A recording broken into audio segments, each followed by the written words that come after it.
Uma boa noite a todos. Antes de fazermos a nossa oração inicial, eu gostaria de fazer um comunicado. Uma confraternização pelos 20 anos da nossa Casa Espírita, tá? Uma galinhada com saladas, no dia 16 de junho de 2018, no sábado, às 12 horas, no Esporte Clube Cruzeirinho. Para quem não sabe, isso é lá perto lá da Mimi, lá para baixo. Tá? No valor de R$20. Quem quiser pode também retirar, não precisa comer lá, pode retirar, só que daí tem que avisar para quem vendeu o seu ingresso e levar vasilha para retirada aí. Tá? Antes de fazer uma oração, vou fazer uma leitura do Vigiai e Orai.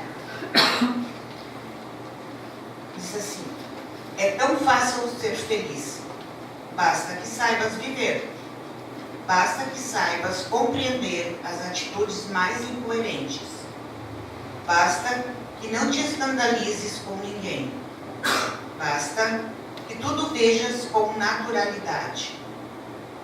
Basta que te contentes com o que tens e com o que és. Basta que não te aflijas para ser depressa mais do que te é possível. Basta que não ambiciones o que não é teu. Basta que executes o teu trabalho. Basta que faças o óbvio e não o extraordinário. Basta que te mostres disposto a perdoar, sem ofender a quem seja. Basta que na terra não permaneças na expectativa de felicidade absoluta. Agora mais serenados, mais calmos. Quem quiser pode fechar os olhos. Vamos fazer a nossa oração inicial. Mestre Jesus, amigo querido, mais uma vez nos encontramos reunidos em Teu nome para mais um momento de aprendizado e fortalecimento. Nos ampare e ilumine no esforço de renovação íntima, na busca da caridade desinteressada, na busca do conhecimento intelectual, podendo assim desenvolvermos o nosso lado moral. Abençoe nosso irmão Paulinho, que trará o aprendizado desta noite, tendo assim todos nós um excelente aproveitamento. Solicitamos que as águas nos frascos sejam magnetizadas e que coloque as melhores energias que necessitamos ao beber. Que seja em Teu nome, em nome dos amigos espirituais que nos auxiliam neste momento, sobretudo em nome de Deus, o início dos trabalhos da noite. E que assim seja. Hoje eu não troquei, hoje é o Paulinho.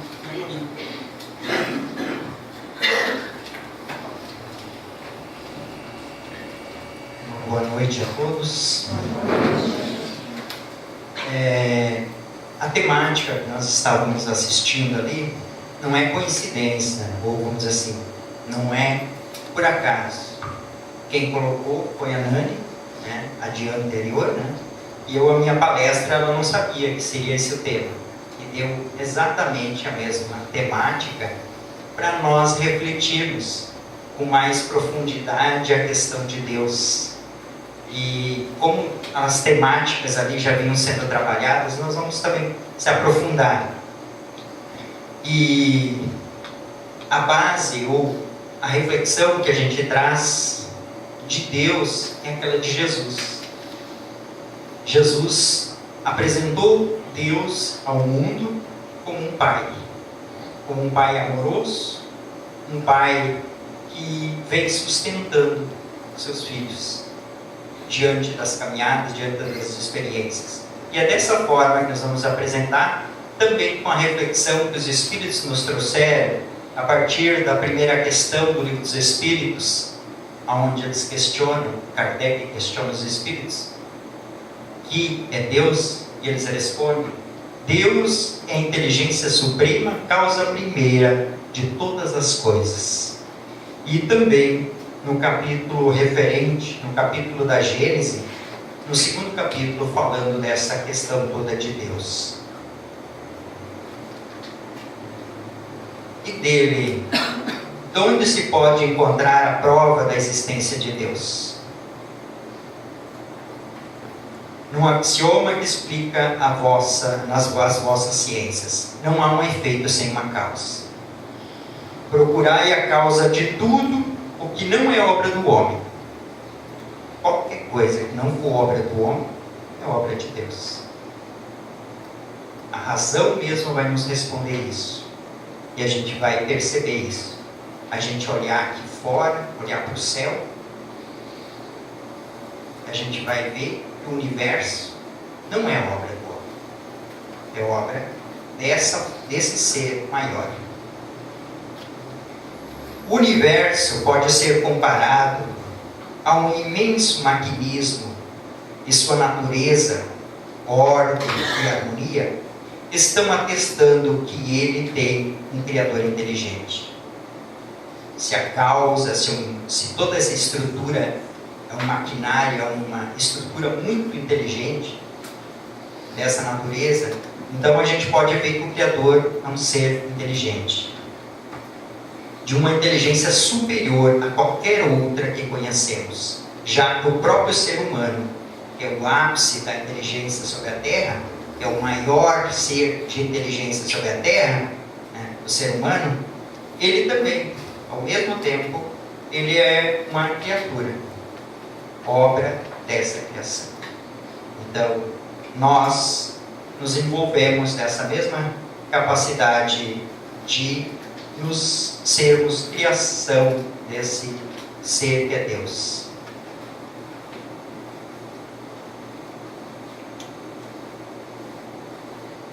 Alguns cientistas, e aqui a gente vai falar do Prêmio Nobel 1927, e ele faz, Arthur Compton, ele é canadense, e ele trabalhou com os raios, dentro dos raios X, raios reflexos, né? E ele nos traz uma reflexão com relação, após toda a concepção científica dele e tal, ele nos traz o seguinte pensamento: para mim, a fé começa com a compreensão de que uma inteligência suprema deu o ser ao universo e criou o homem. Não me custa ter essa fé. Então não me custa nada ele ter essa compreensão, ter essa fé. Porque a ordem e inteligência do cosmos dão testemunho da mais sublime declaração jamais feita. É a própria criação, o universo. Os cientistas, quanto mais eles buscam, mais eles se aprofundam na questão da compreensão de todos os mecanismos, de todos os estudos, mais eles começam a compreender a questão de Deus. E como ele nos traz essa questão, que no princípio criou Deus. E continua criando, até nos dias de hoje. Que dedução se pode tirar do sentimento instintivo de todos os homens, que todos os homens trazem em si, da existência de Deus? A gente vê nas civilizações mais antigas o instinto, esse sentimento instintivo no ser de que algo superior lhe envolve, algo que ele não sabe explicar. E a gente vê nisso desde as civilizações mais primitivas. E é uma questão no Livro dos Espíritos, a questão 5, onde os Espíritos respondem: a de que Deus existe. Pois de onde viria esse sentimento, se não tivesse uma base? É ainda uma consequência do princípio. Não há um efeito sem uma causa.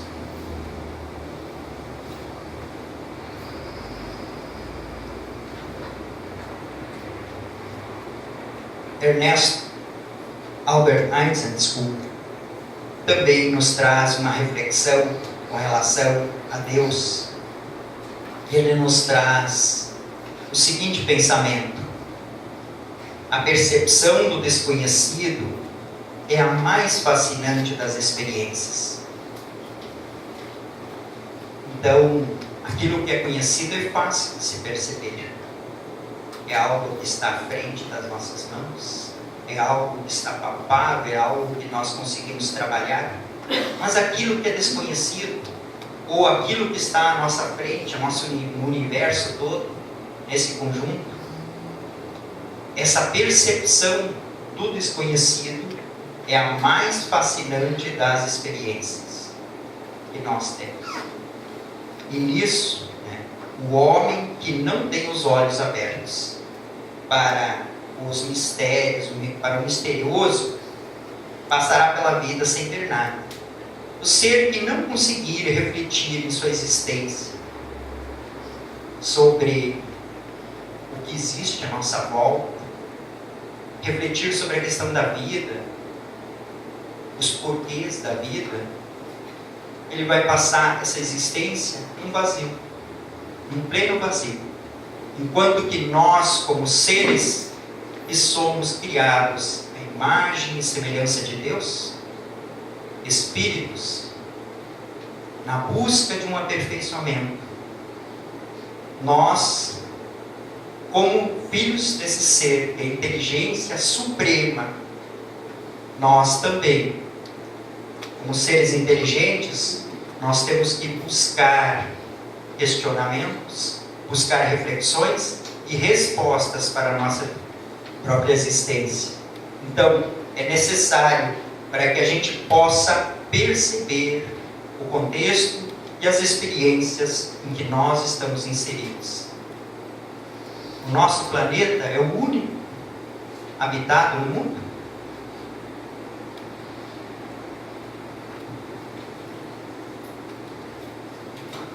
Aqui nós vemos a nossa atmosfera.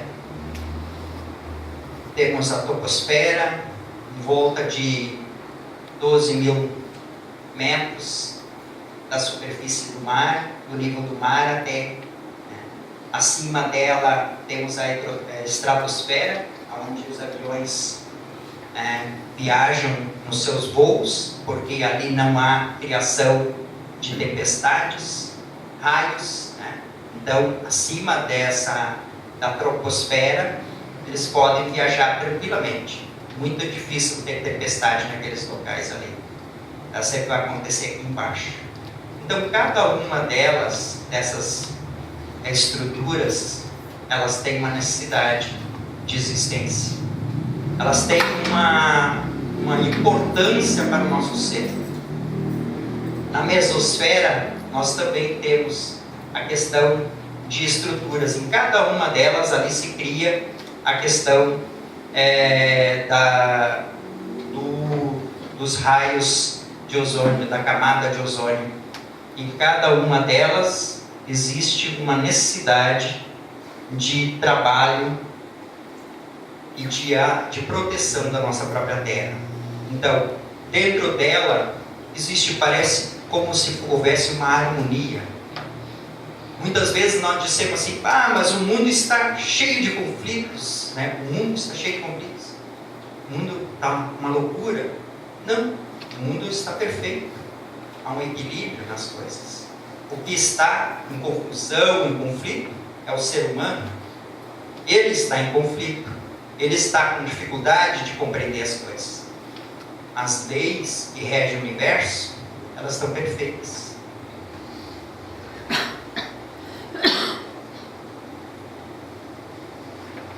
Por que o universo é feito das coisas que é feito? E como elas apareceram? Como isso tudo? Como o universo apareceu? Um Big Bang? Uma explosão? Simplesmente? Como conseguiu o universo a sua organização perfeita e absolutamente exata?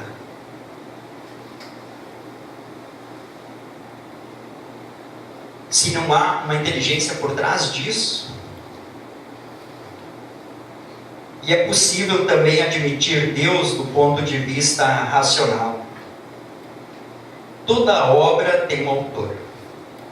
Todo efeito inteligente manifesta uma razão que o criou. Então, se eu construo algo, aquele algo que eu fiz tem a minha capacidade de inteligência. Ela representa isso. Assim é o universo, assim é o ser humano. Todo efeito tem uma causa. Toda obra perfeita e harmônica revela um planejamento bem feito e inteligente. Então nós somos bem racionais e conseguimos perceber que nesse conjunto chamado universo, nesse conjunto chamado desde os macrocosmos, das coisas maiores do universo, até as coisas mais ínfimas, no nosso próprio ser, está lá uma inteligência superior. Uma inteligência que consegue minuciar e produzir uma perfeição. E a gente pode, como estava nos slides anteriores, corpo físico, nervos, ossos, a estrutura celular, os tecidos, os milhões de células que existem, 10 milhões de células existentes sobre o nosso corpo físico, perfeitas, há um equilíbrio nelas. O ser humano que começa a abusar delas em alguns aspectos e começa a desarranjar, mas existe um equilíbrio nelas. E dentro dessa questão da compreensão de Deus, na questão 13 do Livro dos Espíritos, a gente começa a abordar de que Deus a gente vai conhecer ou nos aprofundar melhor dele, perceber ele, nos trazer ele mais próximo de nossa compreensão a partir de alguns atributos. E dentro desses atributos, nós vamos perceber, vamos analisá-los e vamos ver que Deus é eterno. Porque ele não teve começo e não tem fim.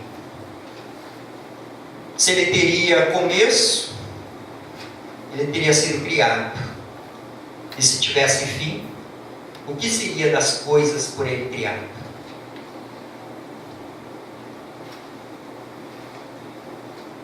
Deus é imutável, quer dizer, não está sujeito às mudanças. E aqui nós podemos dizer que Deus está, vamos dizer assim, atemporal. Está fora da condição de tempo. O tempo serve para nós. Nós que somos seres que vivemos dentro da matéria, envoltos na matéria, nós precisamos e vivenciamos sobre a influência da questão do tempo. Então, Deus, para ser imutável, ele tem que estar fora da questão do tempo. Ele controla dessa forma a questão da imutabilidade. Então há uma estabilidade nas questões dele, da criação e do próprio ser. Deus é imaterial. Então quando Jesus o apresentou como um ser que seria nossa imagem e semelhança, muitas vezes nós colocamos ele como se ele fosse parecido com nós. E não é essa a compreensão. Se ele fosse parecido com nós o materializaríamos, como é a ideia de muitas pessoas, trazendo ele como um velhinho, um senhor, cajado e tal. Esse é Deus. E na verdade isso é uma concepção humana. E uma concepção onde que nós trazemos ele para perto de nós. E na verdade, nós temos que alterar essa compreensão, porque se Deus é imaterial e nós somos a imagem e semelhança dele, nós somos criação dele. E essa criação que nós somos não é material, é espiritual. É a alma que nós somos aqui habitando esse corpo. Ora no corpo físico, ora fora dele. Mas envolvidos na questão da matéria pelas necessidades que temos de evolução, porque todos nós precisamos caminhar e nos aperfeiçoar. Então Deus é imaterial, porque ele está fora da questão das transformações da matéria. Ele não está sujeito a elas e dessa forma ele não sofre as influências e nem delas nada dessa forma. Deus é único. Se tivesse mais alguém junto dele para governar, já não teria unidade de princípios. E a gente vê que as leis que ele criou, elas são perfeitas. Elas não mudam. Ou mudam. A lei de gravidade muda sobre a Terra. A questão das rotações da Terra, a questão dos ciclos do ano, a questão do dia à noite muda? Não. Continuam sempre como estiveram. Os processos, só os humanos, onde o homem age, é que mudam. As leis de Deus não mudam. Então Deus é único e Ele concebe e envolve, vamos assim, dessa forma, todo o universo na sua harmonia. Deus é soberanamente justo e bom. Sendo justo, as suas leis são justas. Sendo bom, as suas leis são para o melhor de cada um de seus filhos e no contexto de sua criação. Então, as leis revelam isso. Dentro da lei da reencarnação, todos nós estamos sujeitos a vivências de experiências, uma após outra. E dentro delas, Deus coloca toda a condição daquele que errou ou daquele que está em busca de um aperfeiçoamento, do aperfeiçoamento que é necessário a cada um de nós. Ele nos dá as oportunidades. Então, muitas vezes, nós julgamos que nós estamos bem, mas outras pessoas não estão na mesma condição. Todas têm as mesmas oportunidades. Cada um de nós faz o seu trabalho. Cada um de nós faz o seu caminhar. Desde o anjo até aquele ser mais inferior. Até os mais profunda pessoa que é ignorante ainda da compreensão do bem. Praticando a maldade, vai ser um espírito bom ainda. Perfeito. Porque é filho de Deus e Deus o concebe dessa condição e quer que ele acerte. E ele vai acertar até nas tentativas, até o dia de chegar nessa condição. Como cada um de nós. Dentro das leis, elas abrangem o todo. Elas nos envolvem no sentido de crescermos em harmonia e em conjunto.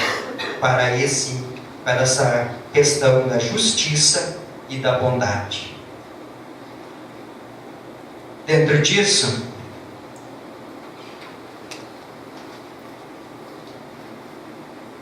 nós temos algumas reflexões ainda de Pasteur, Louis Pasteur, que foi o grande homem da pasteurização, trabalhou essa questão dos princípios e ele diz o seguinte pensamento: um pouco de ciência nos afasta de Deus. Então, quando a gente começa a perceber a ciência, parece que nos afasta de Deus. A gente começa a se achar mais que as coisas, mais que as condições, e aí ele diz assim: muito nos aproxima. Então, quando nós adentramos a compreensão das verdades espirituais, das verdades profundas que a ciência nos mostra, ela vai mostrando que nós nos aproximamos de Deus. Sem Deus, a ciência não poderá completar os seus estudos acerca da origem do universo, da matéria, da vida e do próprio homem. Paul Davies, no livro A Mente de Deus, é um cientista inglês doutorado em física, e ele faz essa reflexão nesse livro, que nos aproxima, né, essa compreensão cada vez mais acerca da origem do universo, da matéria, né, e a vida do próprio homem. Cada vez mais nós temos ligação.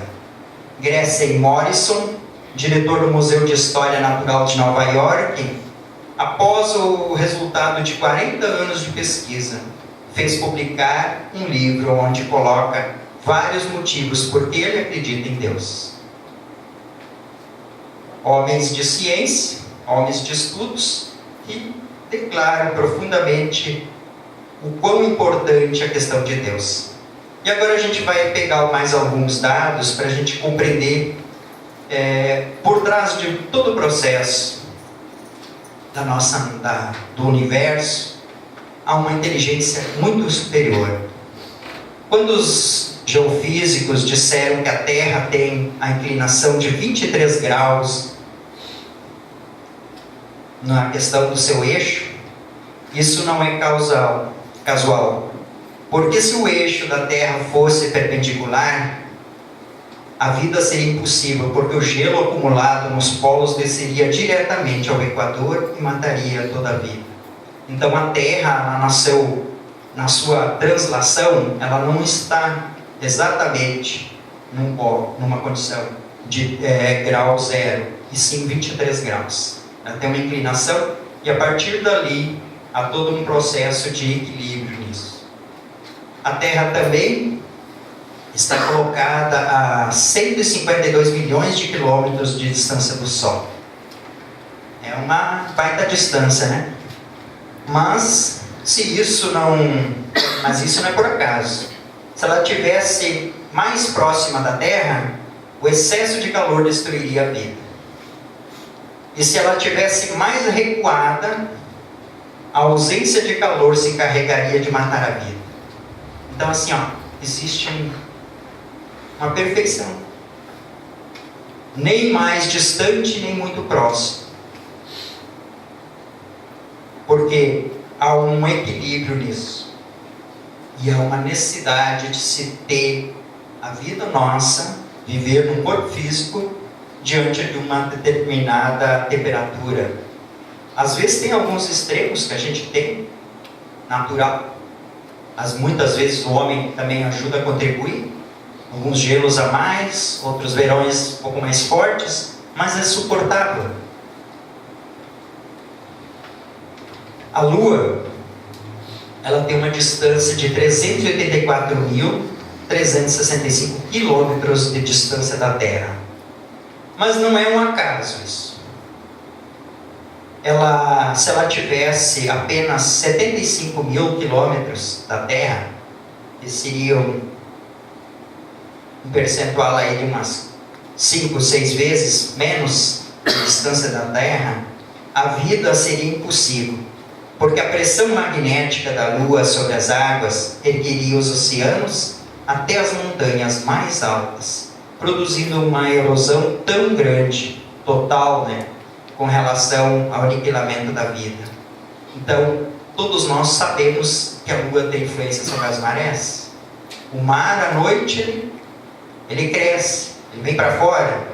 Todos nós sabemos a influência que ela tem sobre a questão dos plantios, a planta. Então, essa influência é magnética. Essa influência tem uma distância exata necessária para que ela possa vivenciar. Nós podemos vivenciar na Terra com equilíbrio diante dessa distância e dentro desse poder magnético da Terra, da Lua sobre nós. E a Terra, ela gira, ela tem uma dimensão, e ela gira sobre o seu próprio eixo na questão da rotação, dia e noite. Ela faz isso a 1.600 quilômetros horários. E não é por acaso. Se essa velocidade fosse 10 vezes menores, ou seja, ela fosse a 160 km, que é uma velocidade que pode ser atingida por um carro, acima do limite nas nossas rodovias, mas é atingível, o que ela produziria? A vida seria impossível seria impossível, porque as noites seriam de 120 horas e os dias chegariam também a ter 120 horas. E aí nós congelaríamos a noite durante o dia, o que não congelaria, moriria de calor. Seriam 120 horas de calor de sol escaldante sobre a Terra.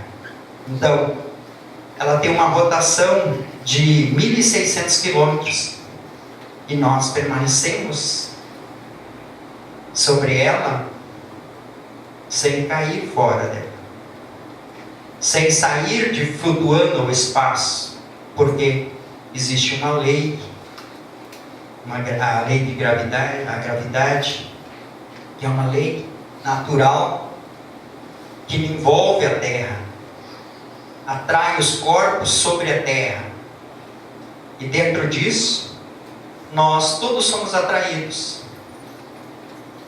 e ficamos presos a ela. Se não fosse isso, nós estaríamos todos espalhados pelo universo. Então, 1.600 quilômetros de velocidade, muito mais que os aviões mais velozes que tem sobre os caças. Então, ela ultrapassa a barreira do som, essa velocidade. Então, nós somos, a Terra tem essa velocidade, e a gente vê que por trás existe todo um cálculo, toda uma necessidade, Então, quem arquitetou esse processo é um ser bem inteligente. Se examinarmos a atmosfera terrestre, e ela se apresenta a uma distância, ou amplitude, e é aquela primeira imagem lá na frente, que nós estávamos olhando, existe uma distância de 60 quilômetros, como camada protetora da Terra. E não é por acaso essa camada. Se ela fosse mais fina, espessa, essa camada de 60 quilômetros, os meteoritos, meteoros, os aerolitos colidiam com tanta quantidades que a vida seria totalmente impossível. Porque esses meteoritos, eles provocariam milhões de incêndios diariamente na superfície da Terra. Eles se projetariam no espaço próximo da Terra, e como a Terra tem todo esse campo, eles são projetados, normalmente quando eles passam próximo da Terra, eles se incandesceiam, eles se incendeiam, e aí eles partem. E essa atmosfera que existe ali, esse campo protetor, ele é necessário para que eles não possam atingir o nosso solo, eles não atingem nos envolve. Então, por trás há também um grande aprendizado e uma vivência de que quem fez ou quem desenvolveu esses estudos é um ser bem inteligente. Por meio desses fatos mencionados, podemos chegar a uma magnífica conclusão: Deus existe ou não existe? É isso. Essa é a reflexão que a gente precisa trazer para nós. E por quê? Como diz o Cristo, é um Pai amoroso que veio nos trazer todas as possibilidades de vida. Basta que abramos os nossos corações para que esse Deus de tudo criou por amor eterno aos seus filhos. Faça de nós obras divinas cheias de fé e felizes em saber que Ele está no meio de nós. Deus não é um ser à parte. Deus é um ser que envolve a sua criação. Ele está em toda parte. Posso compreender como seria possível um homem olhar com ares de superioridade para a terra e ser um ateu. Mas não posso conceber como poderia levantar os olhos para o céu e dizer que não há Deus. Abraham Lincoln nos traz essa reflexão. E Jesus vem fechar conosco para essa reflexão, e ele diz: por ora, ainda nos é muito difícil falar sobre Deus. O importante é que o sintamos como nosso Pai, Criador, bom e justo, e que esse conhecimento que temos de Deus venha a nos auxiliar em todos os momentos, ajudando-nos a ter fé, força e vontade para agir, procurando fazer o bem em todas as situações de nossa vida. E isso que nós precisamos fazer, compreender esse Deus de amor e fazermos a nossa parte. Muito obrigado.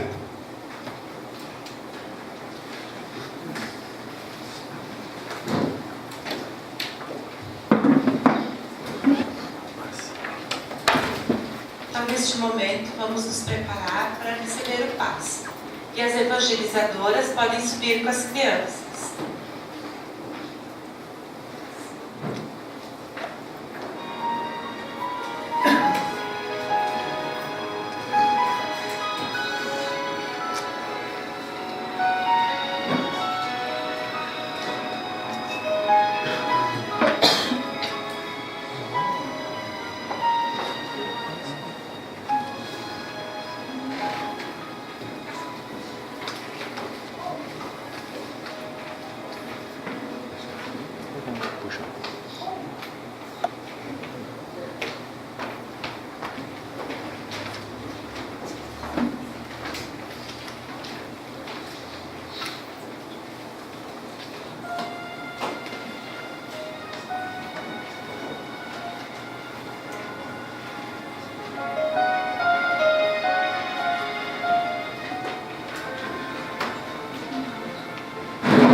Meus irmãos, quem quiser fechar os olhos, relaxar, depois deste aprendizado tão importante, vamos pedir ao nosso Deus maravilhoso, amoroso, que através de Jesus Cristo derrame sobre nós neste momento todas as energias que estamos necessitados.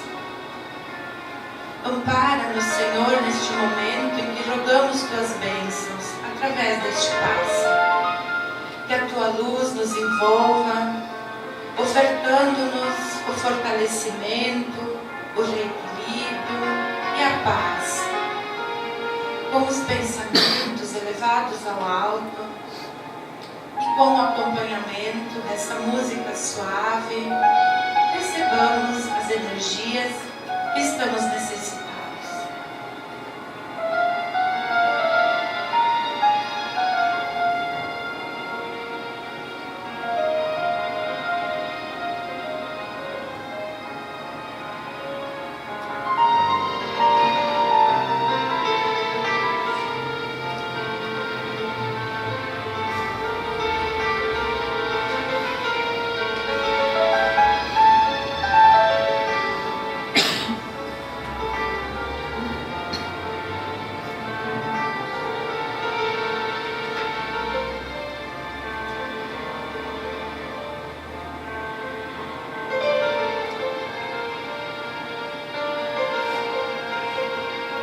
Obrigado, Pai amado, por ter nos recebido tanta luz. Te rogamos que elas possam também ser direcionadas àqueles que aqui não puderam estar, àqueles que lembramos e que também precisam de Ti, Senhor. Que possamos recordar lá fora de mantermos essas energias em nós, com a boa conduta e com a prece diária. Sigam em paz